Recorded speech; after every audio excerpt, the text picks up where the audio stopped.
warahmatullahi wabarakatuh. Izin memperkenalkan diri, nama saya Auliana Agustina dengan NIM 10406015. Di sini saya akan membuat video mengenai PEMU dan Torakalis. Yang terhormat Bapak Ahmad Pindau, S.Kep, Ners M.Kep, selaku dosen pengampu ilmu biomedi dasar.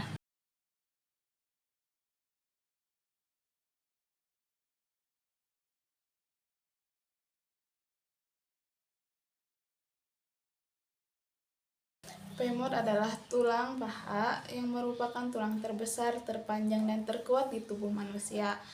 Tulang ini menghubungkan antara pinggul dan patella dan berperan penting dalam mendukung berat tubuh serta memungkinkan gerakan seperti berjalan, berlari, dan melompat.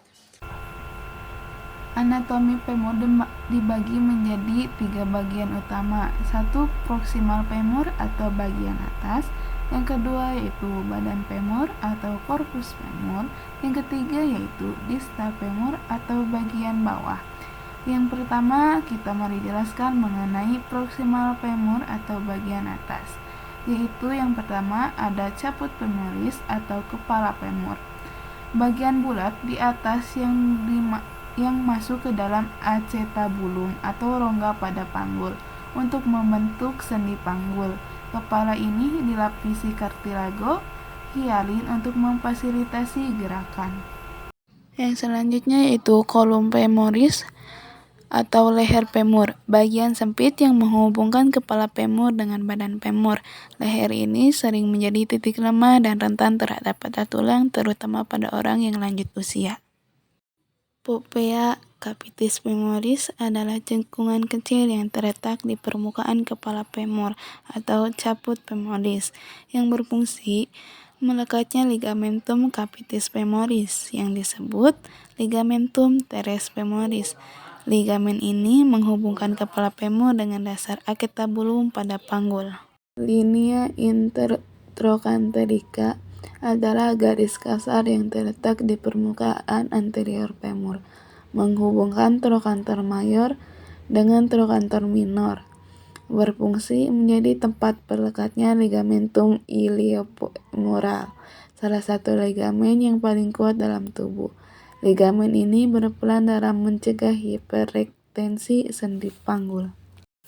Fossa trochanterica adalah lekukan yang dalam di sisi medial trochanter mayor, berfungsi sebagai tempat perlekatnya beberapa otot penting seperti otot obturator externus, bagian dari otot obturator internus, dan beberapa otot rotator eksternal lainnya.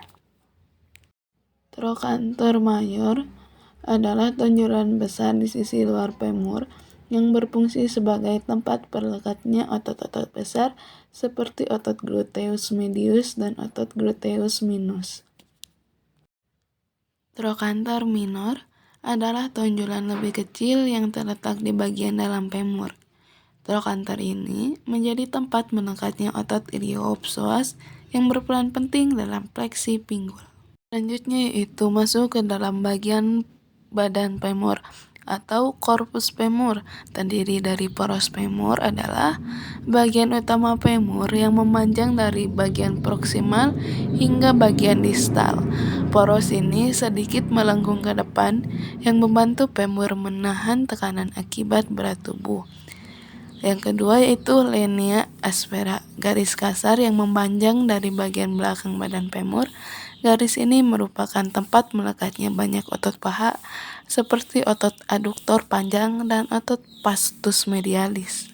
Yang terakhir yaitu masuk ke dalam bagian distal femur atau bagian bawah yang terdiri dari condylius medial dan condylius lateral, yaitu dua tonjolan besar di ujung bawah femur yang berartikulasi dengan tulang kering atau tibia untuk membentuk sendi lutut. Condylius medial berada di sisi dalam, sedangkan condylius lateral berada di sisi luar. Yang selanjutnya yaitu epicondylius medial dan epicondylius lateral, yaitu dua tonjolan kecil yang terletak di atas condylius. Epicondylius medial menjadi tempat melekatnya ligamen kolateral medial, sedangkan epicondylus lateral menjadi tempat melekatnya ligamen kolateral lateral. Yang selanjutnya yaitu fossa intercondylar, yaitu lekukan yang terletak di antara condylus medial dan condylus lateral. Struktur ini berfungsi sebagai tempat pelekatnya ligamen cruciatum anterior dan posterior yang menjadi stabilitas sendi lutut. Fossa trochanterica adalah lekukan yang dalam di sisi medial trochanter mayor, berfungsi sebagai tempat pelekatnya beberapa otot penting seperti otot obturator externus, bagian dari otot obturator internus, dan beberapa otot rotator eksternal lainnya. Linea intertrochanterica adalah garis kasar yang terletak di permukaan anterior femur, menghubungkan trochanter mayor dengan trochanter minor, berfungsi menjadi tempat pelekatnya ligamentum iliofemoral, salah satu ligamen yang paling kuat dalam tubuh.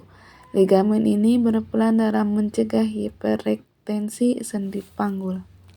Yang selanjutnya yaitu masuk ke pembahasan toraks. Toraks adalah bagian tubuh yang terletak di antara leher dan abdomen atau perut. Toraks memiliki fungsi utama untuk melindungi organ vital seperti jantung dan paru-paru, serta berperan dalam proses pernapasan. Tulang costae atau tulang rusuk adalah bagian dari kerangka toraks yang berbentuk melengkung, memanjang dari tulang belakang atau vertebrae thoracalis hingga tulang dada atau sternum melalui cartilago costalis. Tulang rusuk berfungsi melindungi organ vital seperti jantung dan paru-paru serta mendukung proses pernapasan. Dalam costae terdapat 12 pasang tulang rusuk yang menjadi 3 bagian utama. Yang pertama yaitu tulang rusuk sejati atau true leaves. Pasangan ke-1 hingga ke-7 langsung melekat pada sternum melalui cartilago costalis, memberikan perlindungan kuat pada organ vital. Yang kedua yaitu tulang rusuk palsu atau false rib. Pasangan ke-8 hingga ke-10 tidak langsung melekat pada sternum. Cartilago costalis, mereka bergabung dengan cartilago pasangan tulang rusuk di atasnya. Yang ketiga yaitu tulang rusuk melayang atau floating ribs. Pasangan ke-11 dan ke-12 tidak memiliki pelekatan ke sternum, berakhir bebas di otot dinding posterior tubuh. Yang selanjutnya yaitu vertebra thorax adalah tulang-tulang belakang yang membentuk bagian tengah tulang belakang manusia. Berjumlah 12 segmen atau T1 sampai dengan T12. Vertebra thorax terletak di antara vertebra cervical atau vertebra leher dan vertebra lumbar atau punggung bawah. Tulang ini berperan penting dalam memberikan stabilitas pada kerangka tubuh, mendukung tulang rusuk, serta melindungi organ-organ vital di dalam rongga toraks. Yang terakhir yaitu masuk ke dalam pembahasan sternum atau tulang dada. Tulang dada adalah tulang pipih yang terletak di bagian tengah depan dinding dada. Fungsi utamanya adalah melindungi organ vital seperti jantung dan paru-paru, serta menjadi tempat perlekatan tulang rusuk dan otot-otot penting. Anatomi dari sternum yaitu terdiri dari manubrium sterni. Manubrium sterni adalah bagian atas tulang dada yang berbentuk lebar dan tebal. Tempat pelekatannya clavicula melalui sendi sternoclavicular dan sebagai pelekatan tulang rusuk pertama dan tulang rusuk kedua pada pertemuan antara manubrium dan corpus sterni. Yang selanjutnya yaitu corpus sterni atau corpus angel atau badan sternum, bagian tengah dan terbesar dari tulang dada. Terdapat tempat pelekatan untuk tulang rusuk kedua hingga ke-7 melalui cartilago costalis. memiliki permukaan datar dan sedikit cekung. Yang ketiga dan yang terakhir yaitu processus kyphodeus atau PX adalah bagian paling bawah dan terkecil dari tulang dada. Awalnya berupa tulang rawan, kemudian mengeras menjadi tulang pada usia dewasa. Berfungsi sebagai titik perlekatan otot diafragma dan otot-otot abdomen.